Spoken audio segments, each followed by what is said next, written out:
Hello everyone, आज हम discuss करेंगे डिफरेंशियल इक्वेशन का एप्लीकेशन। यहाँ पे जो सेकेंड हाफ है इसमें एप्लीकेशन के ऊपर हमें क्वेश्चन पूछता है। एक क्वेश्चन हमें पूछता है न्यूटन्स कूलिंग लॉ से और दूसरा क्वेश्चन हमें पूछता है, अगर न्यूटन लॉ से नहीं पूछता है तो फिर वो करंट से पूछेगा ही पूछेगा, और ये एप्लीकेशन होता है। ये यूनिट 2 जो हमारे पास होता है उसमें क्वेश्चन नंबर 4 का बी पार्ट में पूछता है। पहले पार्ट में जो हमने अभी तक पढ़ा एग्जैक्ट डिफरेंशियल इक्वेशन, उससे हमें हमारे क्वेश्चन पूछता है होमोजेनियस, नॉन होमोजेनियस और डिफरेंट डिफरेंट टाइप्स के बारे में। लेकिन जो दूसरा क्वेश्चन है उसमें डेफिनेटली आपके पास ये दो क्वेश्चन बनते हैं, एक न्यूटन्स कूलिंग लॉ से और दूसरा क्वेश्चन बनता है हमारे पास करंट से। तो देखिए यहाँ पे न्यूटन्स कूलिंग लॉ क्या बोलता है। न्यूटन्स कूलिंग लॉ बोलता है dt upon dt equal to minus k T minus का टी नॉट। तो यहाँ पे dt अपॉन dt का मतलब है rate change of temperature, means time के अकॉर्डिंग टेम्परेचर में क्या चेंजेज आ रहे हैं, उसी को हम लोग बोलते हैं रेट चेंज इन टेम्परेचर। यहाँ पे जो k है वो टेम्परेचर कांस्टेंट है, ये माइनस इसलिए है क्योंकि टेम्परेचर हमेशा जो है हायर से लोअर की तरफ मूव करता है। इसीलिए जो यहाँ पे T है कैपिटल T, उसको हम क्या बोलेंगे, ये जो T है हमारे पास कैपिटल T, ये हमारे पास टेम्परेचर है और वेरिएबल टेम्परेचर है। और जो T नॉट है वो हमारे पास है एम्बिएंट टेम्परेचर, एयर का टेम्परेचर, मींस एटमॉस्फेरिक टेम्परेचर, जो हमारे रूम का टेम्परेचर है अगर हम रूम पे बैठे हैं तो। अगर हम ओपन एयर में बैठे हैं तो ओपन एयर का टेम्परेचर ये फिक्स रहेगा हर एक क्वेश्चन के लिए।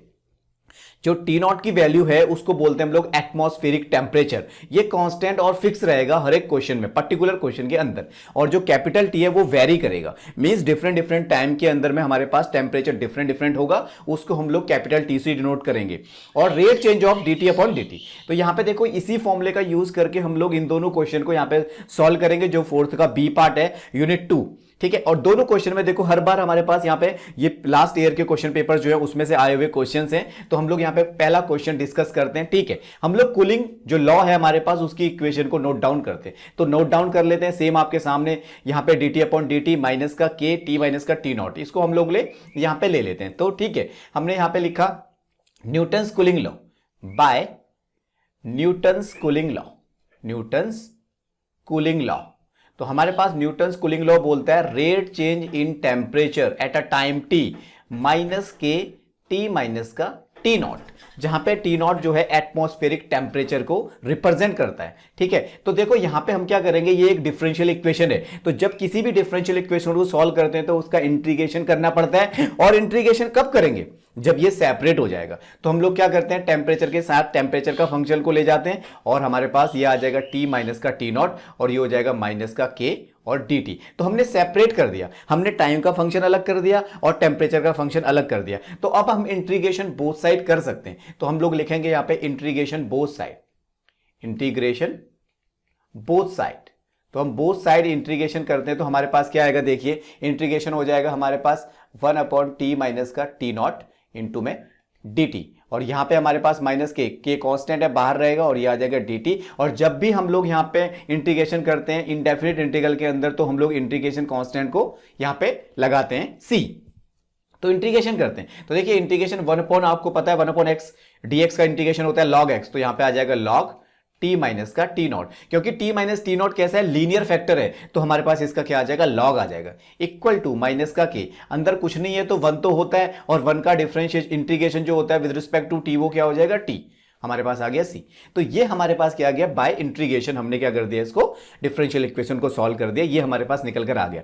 अब हम देखते हैं क्वेश्चन क्या बोलते हैं हमारे पास। यहाँ पे क्वेश्चन बोलता है a body originally at 80 degree centigrade cools down at 60 degree centigrade in 20 minutes. तो सिंपल सी भाषा में अगर मैं आपको यहां पे समझाऊं तो आपके पास जो इनिशियल टेम्परेचर है वो है 80 डिग्री सेंटीग्रेड, और वो 20 मिनट के बाद कितना हो जाता है, वो 20 मिनट के बाद जो हो जाता है वो 60 डिग्री सेंटीग्रेड हो जाता है। तो सपोज आपके पास क्या है, आपके पास कॉफी है या चाय है, तो ये आपके पास इनिशियली इसका टेम्परेचर 80 डिग्री है, और देखो कुछ टाइम के बाद 20 मिनट के बाद उसका टेम्परेचर क्या हो जाएगा, रिड्यूस हो जाएगा। तो अब हमारे पास जो कॉफी है वो कम गर्म होगी, तो उसका टेम्परेचर कितना हो गया, 60 डिग्री सेंटीग्रेड हो गया। तो देखो जब इनिशियल टेम्परेचर की बात करते हैं यहाँ पे, तो हमारे पास क्या आता है, इनिशियल को मतलब क्या दिखाते हैं हम लोग, t इक्वल टू 0, मींस जो टाइम होगा वो क्या होता है 0, क्योंकि यहां से हम लोग काउंट करना शुरू करेंगे।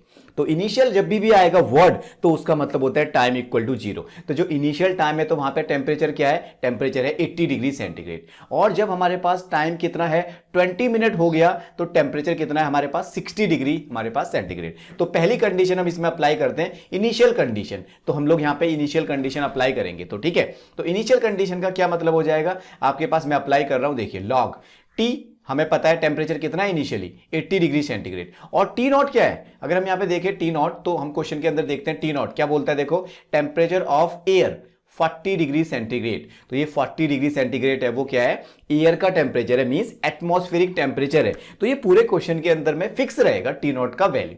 ठीक है, तो टी नॉट की वैल्यू हमारे पास कितनी आ जाएगी, टी नॉट की वैल्यू आ जाएगी हमारे पास 40 इक्वल टू माइनस का के, टी आपके पास टाइम 0 है तो यहां से सी का वैल्यू कितना निकल जाएगा log 40।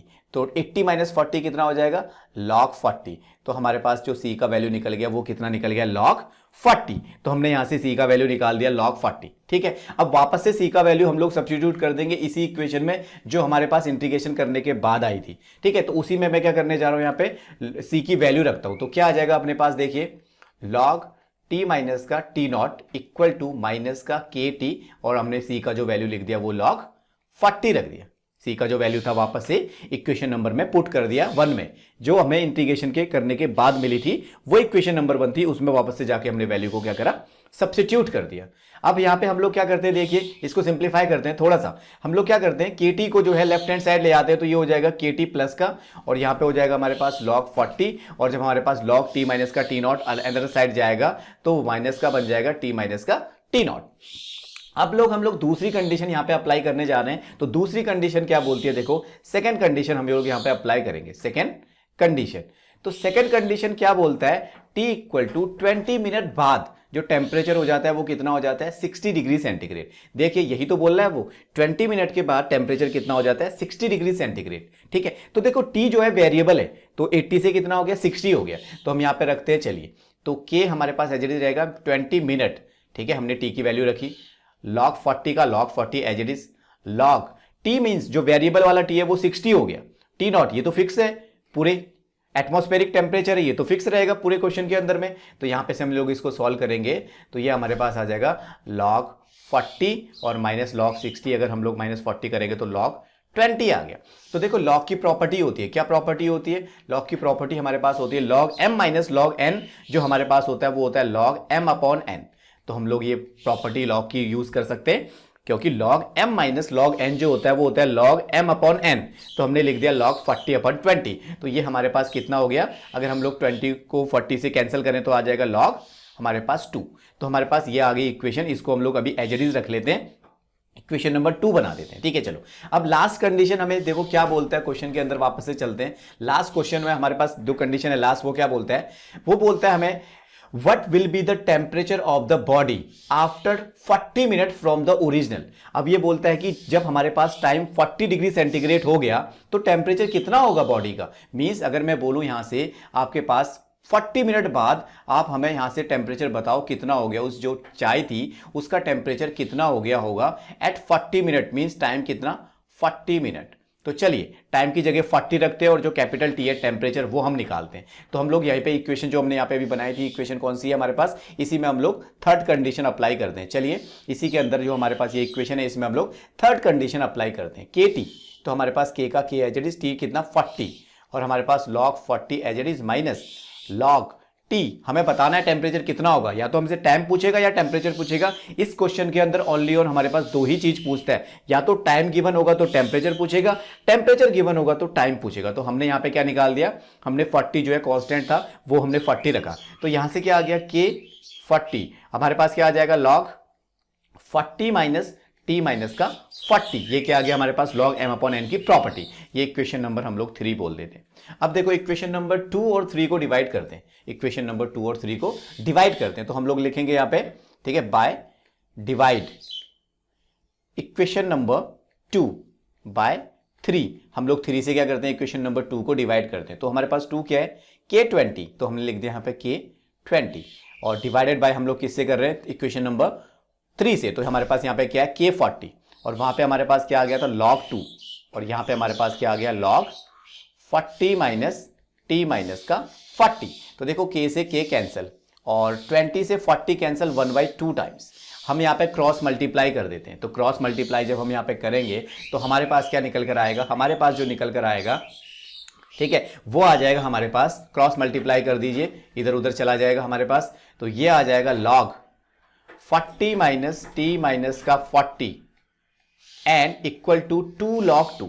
अगर क्रॉस मल्टीप्लाई करेंगे तो 2 चला जाएगा हमारे पास 2 log 2 के साथ। अब देखो log की प्रॉपर्टी होती है जो आगे मल्टीप्लाई में 2 है ये पावर में भी जा सकता है, तो ये पावर में चला जाएगा तो 2 की पावर 2 बना देगा, और 2 की पावर 2 कितना हो जाएगा log 4, और यहां पे हमारे पास ये एज इट इज रहेगा log 40 divided by T minus का 40, टी माइनस का 40। तो हमारे पास क्या आ जाएगा, आफ्टर टेकिंग एंटी लॉग हम क्या ले लेते हैं, यहां पे हम लोग एंटी लॉग ले लेते हैं। तो एंटी लॉग जब हम लोग लेंगे तो लॉग से लॉग कैंसिल हो जाएगा, तो हमारे पास बचेगा 40 डिवाइडेड बाय टी माइनस का 40 इक्वल टू 4। अब हम क्रॉस मल्टीप्लाई कर देते हैं, तो जब हम क्रॉस मल्टीप्लाई करेंगे तो हमारे पास आएगा 40 इक्वल टू 4t माइनस का 160। तो 160 अनदर साइड जाएगा तो हमारे पास बनाएगा ये कितना, 200 इक्वल टू 4t। अब यहां से हमारे पास 4 डिवाइड में जाएगा तो t इक्वल टू कितना आ जाएगा, 200 divided by 4 means 50 degree centigrade. तो हमारे पास जो फाइनल टेम्परेचर होगा आफ्टर 40 मिनट बाद, जो कॉफी है हमारे पास, जो चाय है, उसका जो टेम्परेचर हो जाएगा 40 मिनट बाद कितना हो जाएगा, 50 डिग्री सेंटीग्रेड। यही हमारे पास आंसर है। हमें टाइम दिया था, हमें टेम्परेचर पूछ रहा है, और टेम्परेचर देगा तो टाइम पूछेगा। तो चलिए क्वेश्चन नंबर हम लोग जो सेकंड है उसको हम यहाँ पे ये आंसर निकल कर आ गया और एकदम परफेक्ट आंसर है, या आप इसको कॉपी कर सकते हैं, ठीक है। तो चलिए हम क्वेश्चन नंबर 2 को देखते हैं। क्वेश्चन नंबर 2 क्या है उसको हम लोग डिस्कस करते हैं। मैं इसको कॉपी कर लेता हूँ यहाँ पे और हम लोग इसको डिस्कस करेंगे, ठीक है। जो हमारे पास फोर्थ का बी पार्ट है दूसरे वाले क्वेश्चन में, पहला वाला क्वेश्चन खत्म हो गया, तो दूसरे क्वेश्चन को करते हैं। देखो सेम प्रोसेस होगा यहाँ पे, एकदम डिक्टो सेम प्रोसेस है, हमें वो चीज करना है यहाँ पे। तो चलिए हम देखते हैं। तो ये हमारे पास क्या आ गया, वो क्वेश्चन आ गया, ठीक है। चलिए इस क्वेश्चन को हम लोग सॉल्व करते हैं। तो क्वेश्चन क्या बोलता है हमारे पास, क्वेश्चन हमारे पास सेम चीज है, वही बी हमारे पास क्या बोलता है, न्यूटन्स कूलिंग लॉ। हम लोग देख लेते हैं Newton's cooling law, dt upon dt equal to minus का k और हमारे पास t माइनस का t नॉट। तो हम लोग क्या करते हैं, सबसे पहले ये हमारे पास क्या है, कूलिंग लॉ, और ये हमें याद रहनी चाहिए तभी हम इस क्वेश्चन को कर पाएंगे, और ये बहुत आसान है, इसको याद रखना, ठीक है। चलिए तो क्या करते हैं, देखो यहाँ पे क्या बोलता है, a body is heated at 110 degree centigrade. Means जो यहाँ पे अभी फिर से मैं अगर बात करूं तो वही हमारे पास जो कॉफी है उसका जो टेम्परेचर है इनिशियली वो कितना डिग्री सेंटीग्रेड है, 110 डिग्री सेंटीग्रेड। मीन्स इनिशियली जब टाइम आपका कितना है 0 डिग्री सेंटीग्रेड, जब आपका टाइम कितना है 0 है तो टेम्परेचर कितना है आपके पास 110 डिग्री सेंटीग्रेड, 110 डिग्री सेंटीग्रेड, ठीक है। अब क्या बोलता है देखो, वो place at a air of 10 degree centigrade. Means जो टी नॉट है वो कितना है आपके पास 10 डिग्री सेंटीग्रेड, जो कि आपके पास एटमॉस्फेरिक टेम्परेचर होता है, ठीक है। चलो अब हमको क्या बोलता है, आफ्टर 1 आवर्स मीन 60 मिनट बाद जो कॉफी है उसका जो टेम्परेचर है वो कितना हो जाता है, टेम्परेचर जो है कॉफी का वो हो जाता है हमारे पास 60 डिग्री सेंटीग्रेड आफ्टर 60 मिनट। तो चलो ये कंडीशन है। फिर उसके बाद कंडीशन क्या बोलता है, how much additional time required to cool it 30 degree centigrade. तो हमसे बोलता है यहाँ पे किस तरीके से हम इसको सॉल्व करेंगे, ठीक है। तो चलो हम यहाँ पे इसको किस तरीके से सॉल्व करेंगे वो हम लोग देख लेते हैं। सेकंड कंडीशन में हमारे पास जो टेम्परेचर होगा वो कितना हो जाएगा, 60 डिग्री सेंटीग्रेड पे पहुंच जाएगा। थर्ड कंडीशन क्या बोलती है हमारे पास, थर्ड कंडीशन यहाँ पे हमारे पास क्या बोलती है, अगर हम यहाँ पे देखें तो हमें बोलता है how much time required to cool temperature is 30 degree centigrade. तो आपको कितना समय लगेगा एडिशनल टाइम, जिससे कि टेम्परेचर कितना हो जाएगा, टेम्परेचर आपके पास 30 डिग्री सेंटीग्रेड हो जाए, वो कितना समय लगेगा आपको टाइम। और एडिशनल टाइम की बात कर रहा है तो हम लोग क्या करेंगे, फाइनल टाइम में से एडिशनल टाइम को माइनस कर देंगे। और ये हमारे पास काफी इंपॉर्टेंट क्वेश्चन है और ये पूछा गया पहले कई बार, ठीक है। तो चलिए इस क्वेश्चन को करते हैं। मैंने यहाँ पे कूलिंग लॉ की इक्वेशन लिखी और इक्वेशन को हम लोग क्या करते हैं, सेपरेट करते हैं, टाइम का फंक्शन एक साइड और हमारे पास टेम्परेचर का फंक्शन अनदर साइड। तो हम क्या करते हैं, इसको सेपरेट करते हैं। चलिए dt upon T minus T naught equal to minus का k और dt। हर समय हम लोग क्या करेंगे, इसी प्रोसेस से करेंगे हर एक क्वेश्चन को। इस एक्सरसाइज, इस टॉपिक के अंदर हमारे पास जितने भी क्वेश्चन है सबका मेथड एकदम सेम है, ठीक है। तो चलिए हम क्या करते हैं, बोथ साइड इंटीग्रेशन करते हैं। बोथ साइड इंटीग्रेशन करते हैं तो एक इंटीग्रेशन कांस्टेंट भी ऐड करेंगे। तो यहां पे हमारे पास क्या आएगा, देखो इंटीग्रेशन करने पे log t माइनस का T naught equal to minus का के टी प्लस सी। तो यहां से हम लोग क्या करते हैं, इनिशियल कंडीशन यहां पे अप्लाई करते हैं। तो जो हमारे पास इनिशियल कंडीशन है वो यहां पे मैं अप्लाई कर रहा हूं। तो इनिशियल कंडीशन होती है t इक्वल टू 0 के लिए, मींस टाइम इक्वल टू 0 के लिए। तो टेम्परेचर कितना है 110 डिग्री सेंटीग्रेड। तो यहां पे मैं पुट करने जा रहा हूं लॉग 110 डिग्री, और जो टी नॉट है वो एटमॉस्फेरिक का टेम्परेचर 10 डिग्री सेंटीग्रेड, वो क्वेश्चन में ऑलरेडी मेंशन है। तो हमारे पास टी की वैल्यू 0, सी, तो सी निकल कर आ गया हमारे पास लॉग 100। जो सी का वैल्यू निकल कर आ गया वो कितना आ गया, लॉग 100। तो वापस से इस इक्वेशन को हम लोग कहां रखते हैं, इक्वेशन नंबर 1 में। जो सी का वैल्यू है इसको वापस से कहां रखते हैं, इक्वेशन नंबर 1 में। तो हमारे पास क्या आ जाएगा, हमारे पास आ जाएगा लॉग टी माइनस का T naught equal to minus का के टी, और हमारे पास आ जाएगा यहां पे सी का वैल्यू लॉग 100। चलिए यहां से हम लोग थोड़ा सिंप्लीफाई करते हैं, के टी को लेफ्ट हैंड साइड ले जाते हैं तो प्लस का के टी हो जाएगा इक्वल टू लॉग 100 हो जाएगा माइनस का लॉग टी माइनस का टी नॉट, जब ये राइट हैंड साइड में आएगा। ठीक है, चलो अब इसको इक्वेशन नंबर 2 मान लेते हैं। इसमें हम लोग सेकंड कंडीशन और थर्ड कंडीशन यूज करेंगे। तो सेकंड कंडीशन क्या बोलती है कि आफ्टर 60 मिनट मींस 1 आवर बाद, मींस 60 मिनट बाद, टाइम के बाद टेम्परेचर कितना हो जाता है, टेम्परेचर हो जाता है 60 डिग्री सेंटीग्रेड। ये सेकंड कंडीशन यहां पे मैं अप्लाई कर रहा हूं। तो के का के 60 मिनट इक्वल टू लॉग 100 का लॉग 100 माइनस लॉग 60 माइनस जो टी नॉट है वो तो ऑलरेडी फिक्स है, एटमॉस्फेरिक टेम्परेचर 10 डिग्री सेंटीग्रेड है जो कि ऑलरेडी दिया हुआ है। तो यहां से क्या आ गया, के 60 इक्वल टू हमारे पास लॉग 60 माइनस 10 करेंगे तो लॉग 50 आ जाएगा। तो लॉग 50 आ जाएगा तो log m minus log n करेंगे तो लॉग m अपॉन n आ जाएगा। तो सिंप्लीफाई करेंगे 60 माइनस 10 50, तो लॉग 100 माइनस लॉग 50 हमारे पास आ जाएगा log 100 divided by 50, log m minus log n की प्रॉपर्टी जो हम लोग यूज करते हैं। इसको इक्वेशन नंबर 3 डाल के एज इट इज छोड़ देते हैं। अब हम क्या करते हैं, इक्वेशन नंबर 2 में फिर से थर्ड कंडीशन लगाते हैं। तो थर्ड कंडीशन क्या बोलता है हमारे पास, देन हम पुट करेंगे यहां पे जो थर्ड कंडीशन है, एट व्हाट टाइम, हमें टाइम पूछता है जब टेम्परेचर कितना हो जाता है 30 डिग्री सेंटीग्रेड। मैंने यहां पे फिगर बना रखी है, आप देखिए। तो हमसे पूछता है वो जो थर्ड कंडीशन है उसमें टाइम कितना होगा जब टेम्परेचर कितना हो जाएगा 30 डिग्री सेंटीग्रेड। तो हम क्या करते हैं, जो हमारे पास इक्वेशन नंबर 2 है, हम यहाँ पे इसकी वैल्यू को सब्स्टिट्यूट करते हैं। तो हम लोग के को एज इट इज रखेंगे, टी की वैल्यू टी, क्योंकि हमें टी फाइंड आउट करना है। और यहाँ पे हम लोग लिख लेंगे लॉग 100 माइनस लॉग टी हमें रखना है टेम्परेचर 30 डिग्री सेंटीग्रेड, एंड जो हमारे पास एटमॉस्फेरिक टेम्परेचर है वो ऑलरेडी फिक्स रहेगा 10 डिग्री सेंटीग्रेड। तो यहाँ पे हम लोग इसको सॉल्व करके बना लेते हैं इक्वेशन नंबर 4। तो ये आ जाएगा के T equal to log 100 and यहाँ से आ जाएगा लॉग 20। तो हमारे पास log m minus log n की जो प्रॉपर्टी होती है वो होती है लॉग m अपॉन n। तो हमने यहाँ से क्या लिया है, लॉग 5, ये आ गया लॉग 5। तो इसको बोलते हैं इक्वेशन नंबर 4। अब हम इस इक्वेशन नंबर 4 में इक्वेशन नंबर जो हमारे पास थर्ड आई थी उसको डिवाइड कर देते हैं। तो हमारे पास निकल कर आ जाएगा, यहाँ पे हमने क्या करा, जो हमारे पास इक्वेशन नंबर 4 है उसमें हमने डिवाइड कर दिया इक्वेशन नंबर 3 से। तो हमारे पास क्या आ जाएगा, के टी इक्वल टू लॉग हमारे पास 5 आ गया। यहाँ पे हमारे पास क्या आ जाएगा, के था और इंटू में 60, ठीक है, और डिवाइडेड बाय लॉग 2 आ जाएगा। तो यहां से के कैंसिल हो जाएगा, t इक्वल टू हमारे पास आ जाएगा 60 and log 5 divided by log 2। तो जब हम इसको कैलकुलेटर से फाइंड करते हैं तो हमारे पास जो वैल्यू आती है 139.3 वैल्यू आती है। इतना मिनट आ गया, ये स्टार्ट से लेके लास्ट तक है, बट हमें एडिशनल टाइम की बात कर रहा था। तो एडिशनल टाइम क्या आएगा, अगर हम इस टोटल टाइम में से 30 मिनट जो कि हमारे पास कूल हुआ 110 डिग्री से 60 डिग्री तक, वो टाइम हम लोग क्या करते हैं यहाँ पे से सब्ट्रैक्ट कर देते हैं। तो हमारे पास जो भी आंसर निकल कर आएगा 79.3 मिनट, ये हमारे पास एडिशनल टाइम निकल कर आ गया, रिक्वायर्ड टाइम जिस टाइम की ये बात कर रहा था। तो हमारे पास वो टाइम यहाँ पे निकल कर आ गया। नेक्स्ट हम वीडियो में मिलेंगे, जो करंट का एप्लीकेशन होगा, करंट में जो क्वेश्चन होंगे, यहाँ पे हमारे पास LR सर्किट होता है, तो वहां पे उसके कुछ क्वेश्चंस हम लोग देखेंगे। वीडियो पसंद आई है तो लाइक करिए, शेयर कीजिए, सब्सक्राइब करिए। Thank you so much. Next video में मिलते हैं।